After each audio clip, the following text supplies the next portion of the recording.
कि मस्जिद तोड़कर अपना माबद बनाना है, मस्जिद को खत्म कर दिया, शहीद कर दिया।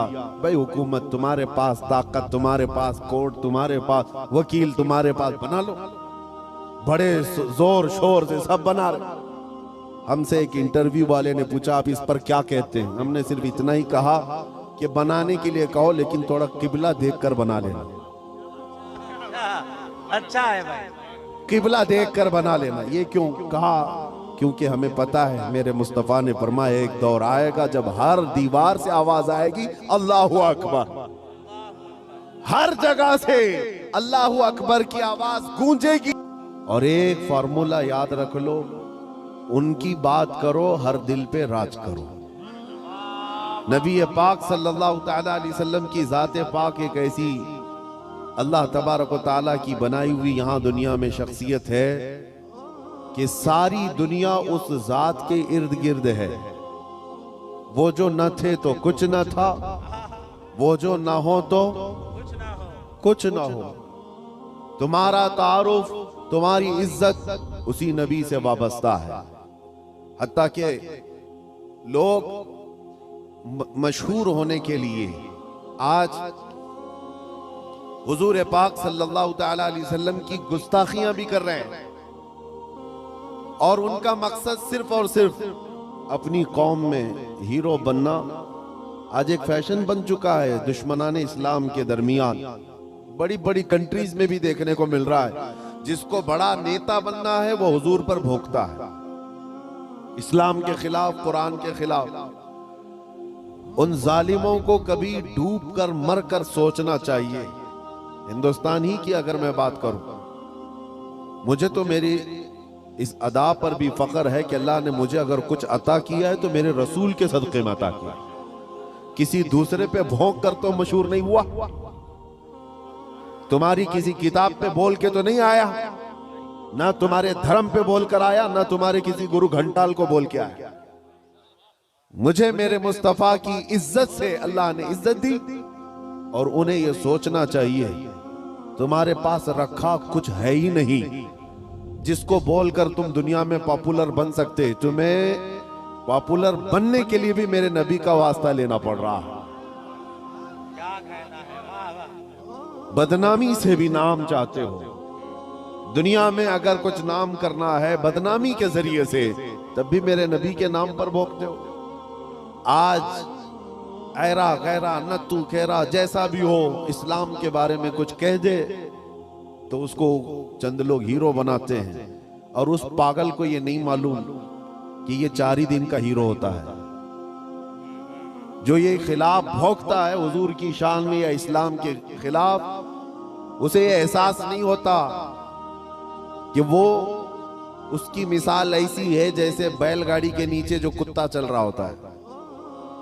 उसे कुत्ते को ऐसा लगता है कि पूरी बैलगाड़ी मैं चला रहा हूं। थोड़ी देर के बाद बैलगाड़ी निकल जाती है, तब उसे पता चलता है कि कोई बैल चला रहे थे। तो ये इन लोगों की मिसाल ऐसी कि उन्हें ऐसा लगता है कि अब सारी दुनिया मेरी है। हमने अपनी आंखों से देखा, और आपको भी मैं बताता हूं, रिसेंटली हमारे इसी देश में उन कुत्तों का हशर अभी क्या चल रहा है वो भी आपको पता है। जिन्होंने इस्लाम, कुरान और मेरे आका की जात को निशाना बनाया, खूब भोंकते रहे, आज वो किसी पेपर के कोने में भी नजर नहीं आते। दूसरों की बात तो छोड़ो, दूर दराज तो छोड़ो, अपनी कौम में ही नहीं पूछे जाते। वो राफजी कुत्ता जो अपना दीन बदल कर निकला था, इस्लाम भी बदल लिया, नाम भी बदल लिया, धोती पहन करके निकल कर चंद महीने उनका फुजला खाता रहा, उसके बाद वहां से भी किक मार करके निकाल दिया गया। और उसके बाद आज हालत क्या है। इसीलिए मेरे अजीजों याद रखो, दुनिया की चंद चकाचौंध को हासिल करने के लिए इन्होंने मेरे नबी को निशाना बनाया। लेकिन एक बात मैं बताऊं, आज से 1400 साल पहले नबी पाक सल्लल्लाहु ताला अलैहि वसल्लम की शान में हस्सान बिन साबित ने कहा था, या रसूल अल्लाह, आपसे ज्यादा हसीन मेरी आंखों ने देखा, सुभान अल्लाह, सुभान अल्लाह, आपसे ज्यादा खूबसूरत किसी माँ ने जना नहीं। उन्होंने हुजूर की तारीफ की थी, अल्लाह ताला ने उनका नाम आज तक जिंदा रखा। सुभान अल्लाह। हुजूर की शान में तारीफ करने वाले, बाकी जो भौंकने वाले थे उनके तो नाम भी याद नहीं लोगों को। जो इस्लाम के खिलाफ दसीसाकारियां करते हुए अपनी जिंदगियां तबाह कर गए। मैं आपसे पूछता हूं, जिसने बगदाद में मुसलमानों की खोपड़ी से मीनार बना दिया था, वो चंगेज और हलाकू, इनकी कब्रें कहां हैं? जरा ढूंढ के दिखाओ। इनके निशानात कहां हैं? इनकी औलादें कहां हैं? इनके तारीख में वो मकामात क्यों नहीं है आज? लेकिन आज हिंदुस्तान ही नहीं, दुनियाए इस्लाम के जिस खित्ते में भी जाओ, हुजूर पाक सल्लल्लाहु ताला अलैहि वसल्लम के इश्क में बोलने वाला इमाम अहमद रजा हर जगह बोला जाता है। वाह वाह वाह वाह वाह वाह वाह। इमाम अहमद रजा का चर्चा हर जगह होता है। क्यों होता है? इसलिए कि उस आला हजरत ने अपनी जिंदगी हुजूर के इश्क में फना कर दिया था। इसीलिए उन्होंने कहा था, या रसूल अल्लाह, कि जान की इक्सीर है उल्फत रसूलुल्लाह की, खाक होकर इश्क में आराम से सोना मिला। जान की इक्सीर है उल्फत रसूलुल्लाह की। एक पॉइंट समझ करके चलो मेरे अजीजों, मैं आपको यही देना चाहता हूं, आज के हालात घबराने की जरूरत नहीं, बहुत तेजी से अभी बदलेंगे। इम्तिहानात आएंगे अभी तुम्हारे यहाँ, बहुत तेज आंधी आने वाली है ये अगले चंद सालों में। आंधियों से मुराद सिर्फ यही हवाओं की आंधियां मत समझो, कुफ्र और शिर्क की आंधियां, जुल्म और सितम की आंधियां, और दिन दहाड़े जो मुसलमानों का कत्ले आम है ये बढ़ता जाएगा। मैं हदीस की रोशनी में बता रहा हूं, हदीस की रोशनी में बता रहा हूं, बढ़ता जाएगा। तुम्हारा इम्तिहान है। अभी तो खाली चिट्ठी दिखा करके लोगों को लुभाने वाले बाबा आए हुए कि तुमने क्या खाया, तुम घर में क्या करके आए, चिट्ठी दिखा देंगे। अभी तो दज्जाल को आना बाकी है। दज्जाल आएगा, वो तो तुम्हें बारिश बरसा कर दिखाएगा, मरे हुए आदमी को जिंदा करके दिखाएगा। इतने बड़े इम्तिहानात होना बाकी है। उस जमाने में तुम्हारा क्या होगा? तुम किस तरह से जिंदगी गुजारोगे? एक इलाज में बताऊंगा, हर जमाना चाहे जैसी भी सख्तियों वाला आए, कल को अगर फसादात भड़का दिए जाएं, तुम्हारे सामने तुम्हारे बच्चे ज़बा कर दिए जाएं, तुम्हारे सामने तुम्हारी औरतों के दुपट्टे छीन लिए जाएंगे, कुरान पाक को जलाने की कोशिशें होंगी, मस्जिदों के मीनार और गुंबद खत्म कर दिए जाएंगे, ये सारे हालात बढ़ते जाएंगे। तो क्या तुम इन तूफानों से घबरा कर ये फैसला कर लोगे कि जब तक मैं इस दीन में रहूंगा रोजाना एक मुसीबत को झेलना पड़ेगा, अच्छा है इनकी ही जय जय करूं, जैसे कुछ चले गए? तो मेरे अजीजों, अगर तुम्हारा कदम जरा बराबर डगमगा गया तो फिर आज ही से तय कर लो कि तुम ईमान में आए नहीं थे, मुनाफिकत में थे, निफाक था। जिसका ईमान है वो उन आंधियों में एक ही सहारे के साथ जिंदा रहेगा। एक ही सहारा, छोड़ो, कोई कायद नहीं मिलने वाला है, मुश्किल है। रहनुमा, कायद, जमात, पार्टी, निगरान, सिपह सालार, ये सब एक तरफ रखो। उन हालात में तुम हर तरफ देखते रहोगे जिसको आला हजरत ने फरमाया है, साथी साथी कह के पुकारो, साथी हो तो जवाब आए, फिर झुंझलाकर सर दे पटखो, चल रहे मौला वाली है। हालात ऐसे आएंगे कि तुम साथी साथी कहकर पुकारते रहो, मदद के लिए कोई नहीं आने वाला है। उस जमाने में एक ही सहारा होगा। फरमाया बुजुर्गों ने कि जिसके सीने में मेरे मुस्तफा की मोहब्बत होगी, उन आंधियों से वो टकरा करके भी साबित कदम रहेगा, वो साबित कदम रहेगा, हर आने वाली आंधी का रुख मोड़ देगा। कत्ल बहुत सारे हो जाएंगे, इम्तिहानात बहुत सारे हो जाएंगे, लेकिन नबी पाक सल्लल्लाहु ताला अलैहि वसल्लम का सच्चा शहदाई और सच्चा वफादार उन आंधियों को फेस करेगा, मुकाबला करेगा, और अल्लाह की मदद आएगी, अल्लाह की मदद आएगी। अल्लाह की जो सबसे बड़ी मदद आनी है, इंतजार है सबको, हालात बदलने चाहिए। सुनो, एक बशारत में देता हूं, ये शेर यूं ही मैं नहीं सुनाता। कुछ देर की खामोशी है फिर शोर आएगा, कुछ देर की खामोशी है फिर शोर आएगा। आज कुत्तों का वक्त है, कल हमारा दौर आए। ये यूं ही नहीं कहता, यूं ही नहीं कहता। अल्लाह की सबसे बड़ी मदद जो आने वाली है वो करीब है, करीब है, करीब है। वो किस तरह से आएगी? अन करीब मदीने तैयबा से इमाम मेहदी का ज़हूर होगा और इमाम मेहदी आएंगे खाने काबा के पास, और उस वक्त अख्ताब, औताद, अब्दाल, औलिया उनके हाथ पर बैत करेंगे। फिर वो निकलेंगे और फिर मुल्क शाम आएंगे। तो इमाम मेहदी का जमाना करीब है। मेरे मुस्तफा की हदीसों का मफहूम मैं आपके सामने रख रहा हूं कि जब वो दौर आएगा पूरी दुनिया में सिवाय इस्लाम के कुछ नहीं होगा। आपने अभी शायर से सुना, इस्लाम था, इस्लाम है। इस्लाम हाँ सिर्फ तुम्हारे गांव में नहीं रहेगा, इंशाअल्लाह अमेरिका में भी रहेगा, यूरोप में भी रहेगा, अफ्रीका में भी रहेगा, और जितने चीखते चिल्लाते उनकी गर्दन पे भी रहेगा। हाँ याद रखो, इस्लाम था, इस्लाम है, इस्लाम है। इसीलिए मैंने चंद सालों पहले कहा था, कुछ लोगों को तीखी लगती है बात, कड़वी लगती है कि मस्जिद तोड़कर अपना माबद बनाना है। मस्जिद को खत्म कर दिया, शहीद कर दिया। भाई हुकूमत तुम्हारे पास, ताकत तुम्हारे पास, कोर्ट तुम्हारे पास, वकील तुम्हारे पास, बना लो, बड़े जोर शोर से सब बना रहे। हमसे एक इंटरव्यू वाले ने पूछा आप इस पर क्या कहते हैं? हमने सिर्फ इतना ही कहा कि बनाने के लिए कहो लेकिन थोड़ा किबला देखकर बना लेना। अच्छा है भाई, किबला देखकर बना लेना। ये क्यों कहा? क्योंकि हमें पता है मेरे मुस्तफा ने फरमाया एक दौर आएगा जब हर दीवार से आवाज आएगी अल्लाहु अकबर। हर जगह से अल्लाहु अकबर की आवाज गूंजेगी। मेरे अजीजों, मायूस ना हो आज के इन हालात से।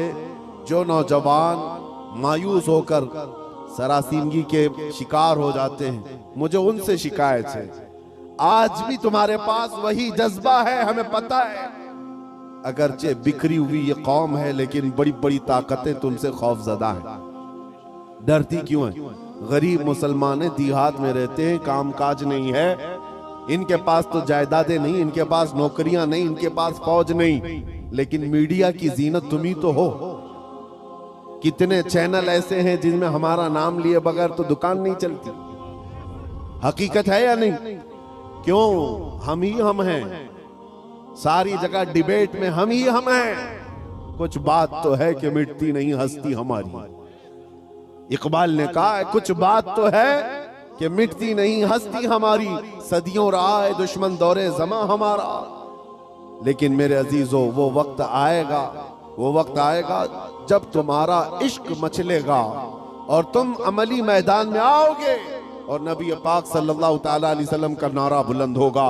क्योंकि कुरान का वादा है, हुवल्लज़ी अरसल रसूलहु बिल हुदा व दीनिल हक़ लियुज़हिरहु अलद्दीन कुल्ली।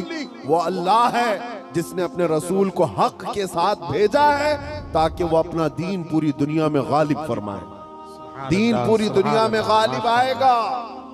किसी को बुरा लगता है लगे, कुरान ने खुद कहा वलो करिहल काफिरून वलो करिहल मुशरिकून। कुरान ने खुद कहा है मुशरिकों को अगरचे बुरा लगता हो लेकिन दीन गालिब आएगा। उसके गलबे का वक्त अल्लाह हमें दिखाए। बस हमारी तमन्ना यह है कि आज मगलूबियत का जमाना है, हम मारे जा रहे हैं, पीटे जा रहे हैं। ऐ अल्लाह वो दौर भी दिखा जब इस्लाम का गलबा आ जाए, जब निजाम मुस्तफा हो, हर जगह रसूल करीम सल्लल्लाहु ताला अलैहि वसल्लम की शरीयत तैयबा ताहिरा का दौर दौरा, वो दौर आएगा। अजीजा ने गिरामी वकार, दो चंद बातें मैं अर्ज करता हूँ जिनको ऐसा लगता है कि इस जमाने में हमारे साथ अगर कुछ हुआ तो क्या होगा। कुछ नहीं। क्या सहाबा की जानें नहीं गई? क्या हुजूर पाक सल्लल्लाहु ताला अलैहि वसल्लम के खानदान वाले अहले बैत अतहार उनकी जानें नहीं गई? इस दौर में अगर हम जैसों का कुछ होता है तो वो सहाबा के पैर के नाखून के बराबर भी नहीं है। हमारी हैसियत कुछ नहीं है। जब रसूलुल्लाह सल्लल्लाहु ताला अलैहि वसल्लम के सगे चचा सैयद शुहदा अमीर हमजा मैदान ओहद में इस हालत में शहीद किए गए थे कि सीना फाड़ करके कलेजा निकाल कर चबाया गया था, आपके जिस्म के टुकड़े हुए थे। तो क्या ये हजरत अमीर हमजा रजी अल्लाह ताला अन्हु की शिकस्त और उनकी हार पर कोई लानत करेगा आज? नऊजुबिल्लाहि मिन ज़ालिक, हरगिज नहीं, बल्कि रहती दुनिया तक उनकी शहादत को सलामी दी जाएगी। क्यों? इसलिए कि कुरान ने कहा है कि शहीद मरते नहीं है, वो अपनी कब्रों में जिंदा होते हैं। अगर अल्लाह तबारक व तआला ने हमारी जिंदगी में लिखा है हम चूंटी से भी मर जाएंगे, और अगर अभी मौत नहीं लिखी है, चूंटी से भी नहीं मरोगे बल्कि मोदी से भी नहीं मरोगे। अगर मौत नहीं है, किसी से नहीं मरना है, और अगर मौत लिखी है तो मच्छर से भी मर जाओ। ये तकदीर है जिस पर ईमान जरूरी है। ऐ मुसलमानों, अपने ईमान को संभालो, मजबूती के साथ अगर रहना है तो अपने तशख्खुस के साथ रहो, इस्लाम को छुपा छुपा करके मत रहना। तुम्हारी नमाजें कहाँ हैं? तुम्हारे अमाल कहाँ हैं? तुम्हारे चेहरे भी आज बदल गए। तुम खुद चाहते हो कि इस्लाम परदेश बन करके रहे। इस्लाम को जाहिर करो, तुम्हारे चेहरों से भी तो पता चले कि तुम इस्लाम से कितनी मोहब्बत करते हो। तुम्हारे घर की बेटियों की सरों पर इस्लाम तो नजर आना चाहिए। इस्लाम का नारा तो बड़े बुलंद आवाज से लगा है ना, इस्लाम था, इस्लाम है और इस्लाम रहेगा। कहाँ रहेगा? तुम्हारे घर में कब रहेगा? तुम्हारी जिंदगी में कब रहेगा? जब तुम खुद इस्लाम को अपने घर में पसंद करो, अपने बच्चों पर पसंद करो, अपनी औरतों पर पसंद करो, तो फिर देखो मजाल है कोई इस्लाम की तरफ उंगली भी उठाए। दुनिया ये देख रही है कि इनको इस्लाम की तरफ से कोई रग़बत बाकी नहीं रह गई है। अल्लाह करीम आप सबको इस्लाम का सच्चा सिपाही बना करके रखे। अजीज़ान गिरामी वक़ार, मेरा मैसेज सिर्फ इतना है कि जीना है तो इश्क़ रसूल में जियो, और मौत आए तो मेरे मुस्तफ़ा के कदमों में मौत आए। इस तमन्ना के साथ जियो, इंशाअल्लाह अज़ीज़ यहां पर कोई बाल बेका ना होगा, और अगर होगा तो हुजूर की मोहब्बत में होगा। मक्का मुकर्रमा में जब बिलाल हबशी को लोग मारते थे, उनके सीने पर पत्थर रखते, उनको अंगारों में सुलाया जाता था, तो क्या उन्होंने छोड़ दिया था इस्लाम? नहीं नहीं नहीं, अब इस्लाम नहीं कहूंगा, तुम्हारे भगवानों का नाम लूंगा। नहीं, उन मुसीबतों में भी वह साबित कदम रहे। और चंद दिनों के बाद जब अल्लाह ताला ने बिलाल हबशी को आजादी अता की, मेरे मुस्तफा के कदमों में गए, 6 साल के बाद मक्का वापस आए। तवज्जो, 6 साल के बाद मक्का जब रसूलुल्लाह के साथ वापस आए, मक्का फतह हो चुका था, और रसूलुल्लाह ने बिलाल हबशी को काबे की छत पर चढ़ाया था। दुनिया देख रही थी चंद सालों पहले, यही वो बिलाल है जिनको मक्का की गलियों में रस्सी डाल करके खींचा जाता था पैरों में, और आज यही बिलाल खाने काबा की छत पर है अजान देने के लिए। कितनी तब्दीली है ये दुनिया को पता होना चाहिए। जो नबी की मोहब्बत में जख्म खाता है, अल्लाह उसकी इज्जत को खाने काबा से भी बुलंद कर देता है। हुजूर की मोहब्बत में जख्म खाया है, हुजूर की वफादारी में साबित कदम रहा है, तो अल्लाह ने काबे की छत पर चढ़ाया है। अजीज़ान गिरामी वक़ार, आज अगर मुसीबतें आती हैं तो आला हजरत का ये शेर याद रख लेना। आला हजरत ने बहुत प्यारे अंदाज में हमें समझाया है, खौफ न रख रजा जरा, तू तो है अब्दे मुस्तफा। खौफ न रख रजा जरा, तू तो है अब्दे मुस्तफा। तेरे लिए अमान है, तेरे लिए अमान है। हमारे लिए मकसद आज की मेरी तकरीर का खुलासा यही है कि उन्हें जाना, उन्हें माना, न रखा गैर से काम। लिल्लाहिल हम्द, मैं दुनिया से मुसलमान गया। ऐ मुसलमानों, आज ले उनकी पनाह, आज मदद मांग उनसे, कल न मानेंगे कयामत में अगर मान गया। नबी पाक सल्लल्लाहु तआला अलैहि वसल्लम की वफादारी का हक अदा करो। मेरा कहना सिर्फ यही है कि जलसे बहुत हो चुके, रात रात बहुत जागते हो, और लोगों के सामने तुम्हारे नारे, तुम्हारे जुलूस सब बहुत हो गया। इश्क रसूल का मजहर बन करके किसी दिन अगर तुम किसी गली से भी गुजर जाओ, मौला तुम्हारी खुशबू से लोगों को इस्लाम की तरफ फेर देगा। इस्लाम की तरफ लोग सिर्फ तुम्हारी खुशबू से आ जाएंगे, तुम्हारी तबलीग की भी जरूरत नहीं होगी। बस शर्त यह है कि तुम मोहब्बत मुस्तफ़ा सल्लल्लाहु अलैहि वसल्लम का पैकर बन करके तो निकलो, तुम्हारे अंदर वो तब्दीली आ जाए। अभी मौलाना आपसे पूछ रहे थे, जलसे का हुसूल यही है कि काश इस जलसे में कोई बैठा हुआ गैरतमंद जवान ये अहद करता कि मैं मेरे मुस्तफ़ा से जान से ज्यादा मोहब्बत करता हूँ, मैं मेरे नबी से जान से ज्यादा मोहब्बत करता हूँ। मैं ये जो कह रहा हूँ हकीकत है या नहीं आपके साथ? आप जान से ज्यादा मोहब्बत करते हैं अपने नबी से? सब नहीं करते, या फिर सो रहे।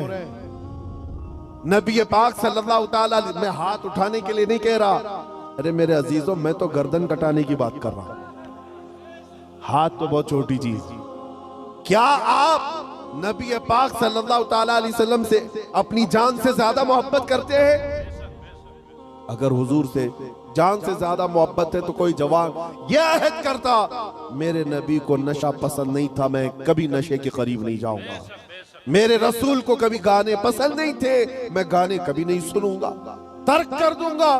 नबी पाक सल्लल्लाहु ताला अलैहि वसल्लम ने शराब के लिए हराम फरमाया है। शराब तो दूर की बात है, कोई छोटे से हल्के कतरे को भी मैं हाथ नहीं लगाऊंगा, इसलिए कि मेरे आका ने फरमाया शराब पीने वालों को कल क़यामत के दिन जहन्नमियों का खून और पीप खौला करके पिलाया जाएगा। हम में से कोई वो अजाब सहने के काबिल नहीं। ये अहद करके उठता तो ये हकीकत में इश्क रसूल का मुजाहरा होता, ये हुजूर से मोहब्बत का हदिया होता। लेकिन होता यही है कि तुम्हारे अंदर नारे लगाने की ताकत बहुत ज्यादा है और हुजूर पाक सल्लल्लाहु ताला अलैहि वसल्लम के लिए मर मिटने की बात करने का जज्बा भी है, लेकिन अपनी जिंदगी में बदलाव लाने का जज्बा क्यों नहीं हो? हुजूर पाक का वास्ता देता हूं, जिंदगियां बदल डालो, जिंदगियां बदल डालो। और अगर तुमने अपने मोहल्ले से शुरुआत की, देखते ही देखते ये फिजा पूरे मुल्क में कायम हो जाएगी, पूरे मुल्क में कायम हो जाएगी। तुम अपनी मस्जिदों की पाबंदियां शुरू कर दो, तुम्हारी मस्जिदें भरी हो तुम्हारे नमाजों से, तुम्हारे सजदों से। एक बात मैं आपको बताऊं, हमारे इलाके में एक मुहावरा कहा जाता है, एक मुहावरा है, खुला मैदान होता है तो कुत्तों का राज होता है। अगर मैदान में कोई आता जाता नहीं है तो कुत्ते राज करने लग जाते हैं। साहब कचरा भी वहीं पर, कुत्ते भी वहीं, एक दूसरे को भौंक रहे हैं, चढ़ रहे हैं, कूद रहे हैं। यही है, ये मुहावरा ही नहीं हकीकत भी है। जब तुम्हारी मस्जिदें आबाद होंगी, किसी कुत्ते की मजाल नहीं होगी कि मस्जिद की तरफ आंख उठा कर देगी। तुम्हारी मस्जिदें वीरान हो गई, मस्जिदें खाली होने लगी, जिसकी वजह से ऐरा गैरा नत्थु खेरा मस्जिदों की तरफ आने लग गया। मीनार पर कभी हमले, गुंबदों पर कभी हमले। ऐ नौजवानों, ये मस्जिदें आज तुम्हें पुकार रही हैं, आ जाओ मुझे आबाद करो, आ जाओ मुझे आबाद करो। एक नहीं कई मस्जिदें शहीद होने की कगार पर हैं। इसीलिए आज बदलो, आज ले उनकी पनाह, आज मदद मांग उनसे, कल न मानेंगे कयामत में अगर मान गया। मेरी तकरीर का खुलासा मैं लुब्बे लुबाब आखिर खत्म इस बात पे करता हूँ, नबी पाक सल्लल्लाहु ताला अलैहि वसल्लम के इस नुक्ते पर जमा हो जाओ, अल्लाह करीम तुम्हें क्या नहीं देगा। तुम आज ये सोचते हो हमारी सियासत कैसे, हमारी हुकूमत कैसे मिलेगी, हमारी क़ियादत कैसे मिलेगी, हमारी कोई भी दौलत कैसे आएगी, सब आएगा।